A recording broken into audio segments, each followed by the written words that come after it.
করছি সবাই ভালো আছো, আমরাও ভালো আছি। আজকেও আমরা দুজনে মিলে চলে এসেছি তোমাদের সাথে গল্প করতে। অনেক গল্প হবে আজকে।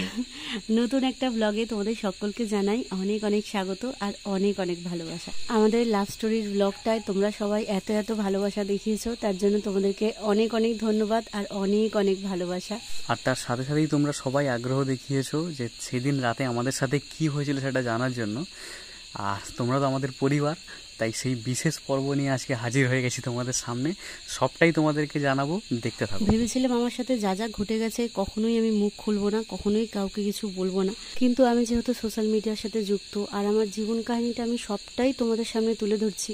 আর তোমরাও আমার একটা পরিবার, আর তোমাদেরও জানার ইচ্ছে করে যে আমি কেন শ্বশুরবাড়ি যাই না, কেন আমরা এরকম আলাদা থাকি, ভাড়া থাকি।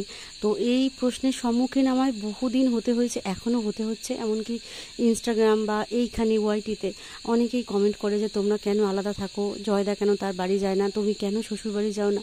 তো সেই কারণে ভাবলাম যে আজ সবটাই খুলে বলবো তোমাদেরকে। তো সকালবেলা ঘুম থেকে উঠে সংসারের কাজে ব্যস্ত হয়ে পড়েছি দুইজনা। আমরা সমস্ত কাজ দুজনে মিলেমিশেই করি। তো চলো আজকে সংসারের কাজকর্ম করতে করতে আমাদের সাথে ঘটে যাওয়া সেদিনের রাতের ঘটনাটা তোমাদের সাথে শেয়ার করি।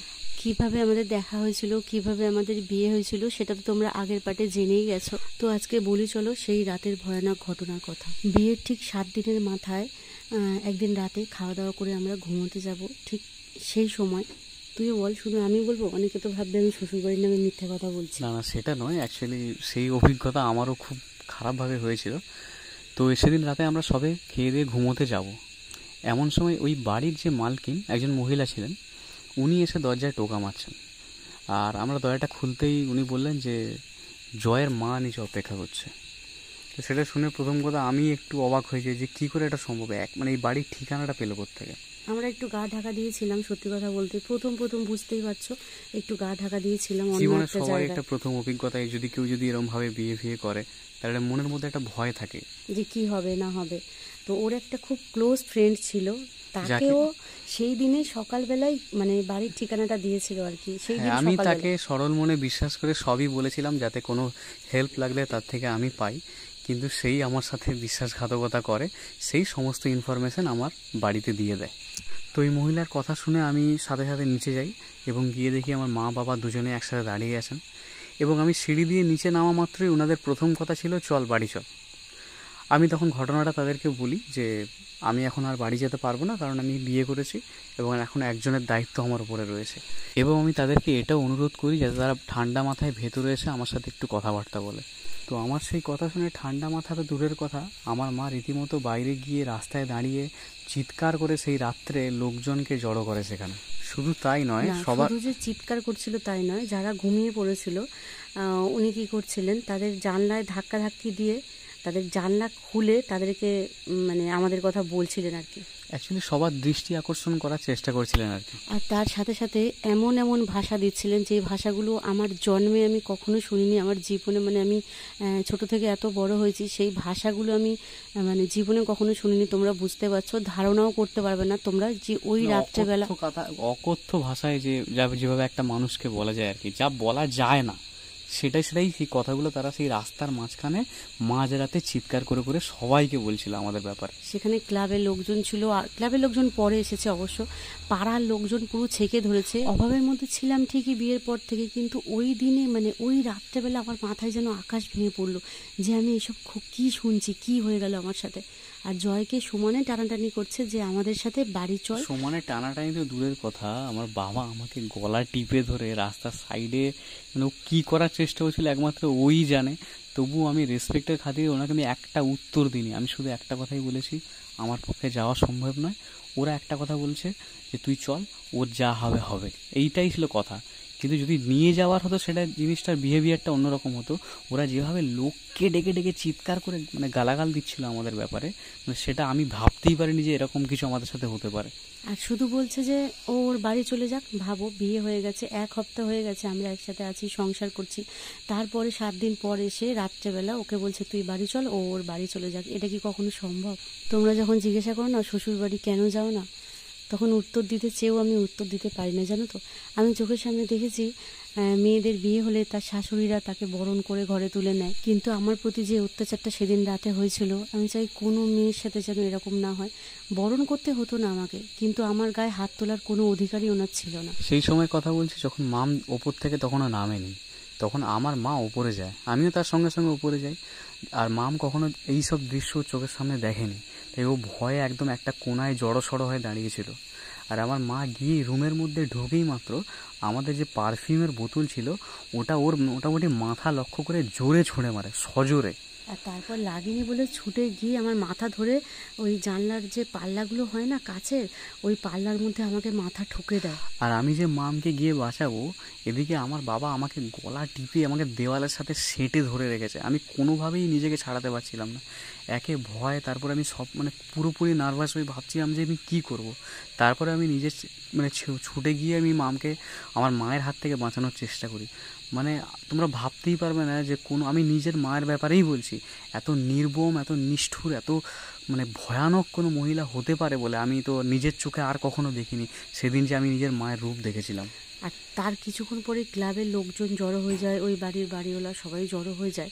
তো তখন ওর মা তাদের কাছে বলছিল আর কি, যে আমার কাছে তো ওই মেয়েটা 10 লাখ না 10,000 বললো, এরকম কিছু একটা, অনেক বছর আগের ঘটনা, বললো এরকম কিছু একটা সম্ভবত 10 লাখ। যে ওই মেয়েটা তো আমাকে বলেছে তোমার ছেলেকে ছেড়ে দেবো, তুমি 10 লাখ টাকা দাও, শাখা বাঁধানো দাও।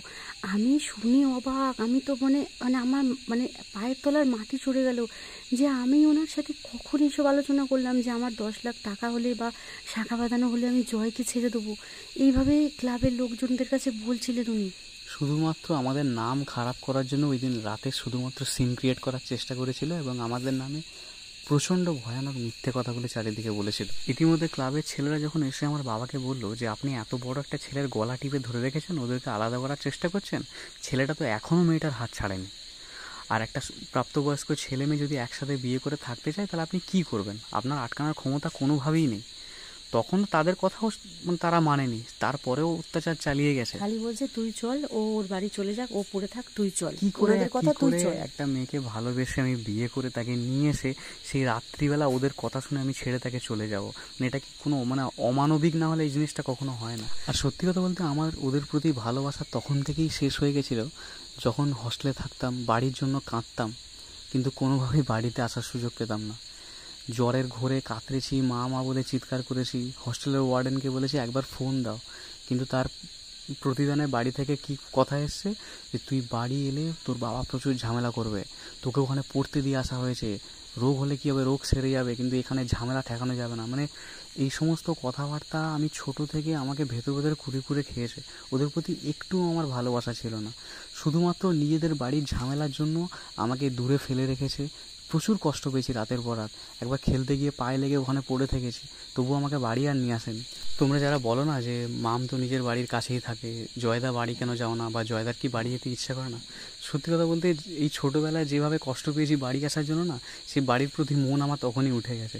আমার কোনোভাবেই আর ইচ্ছে করে না, একটু আমার 1 মিনিটের 1000 ভাগে 1 ভাগেও আমার মনে পড়ে না যে আমি বাড়ি যাব। সত্যি কথা বলতে আমার মামের প্রতি ভালোবাসা যতটা গভীর, ওদের প্রতি ঘেন্না আমার তার থেকেও বেশি ভয়ানক। তাই আমি চাই না কখনোই আমি ওকে ওখানে নিয়ে যাই, আর আমি নিজেও ওই বাড়িতে কখনো পা রাখি। অনেকে ভাবে যে আমি ওকে আটকে রেখে দিয়েছি, আমি ওকে যেতে দিই না, কিন্তু না গো, আমি ওকে অনেকবার বলি, কিন্তু ওর বাড়ির কথা তুললেই ও প্রচণ্ড রেগে যায়। মাঝে মধ্যে শ্বশুর শাশুড়ি লোকের পরিবার দেখলেও কষ্ট পায়, তাই আমি ওকে শ্বশুর শাশুড়ি বর সবার ভালোবাসা একাই দেওয়ার চেষ্টা করি। আমি চাই না কখনো আর এইরকম শ্বশুর বাড়িতে ও যাক। আর এই যে আমরা এত সুন্দর দুজনে গুছিয়ে সংসার করছি, এটা কিন্তু আমাদের প্রথম বিয়ের পর এই সংসার নয়। মাঝখানে একবার আমরা আলাদা হয়ে গেছিলাম, দ্বিতীয়বার আবার আমরা দুজন বিয়ে করি। এত কিছুর পরেও আমাদের ভালোবাসা আংশিকভাবেই জয় পেয়েছিল। তারপরেও ওদের কিছু কিছু চক্রান্তে আমাদের খাওয়া অবধি বন্ধ হয়ে গেছিল।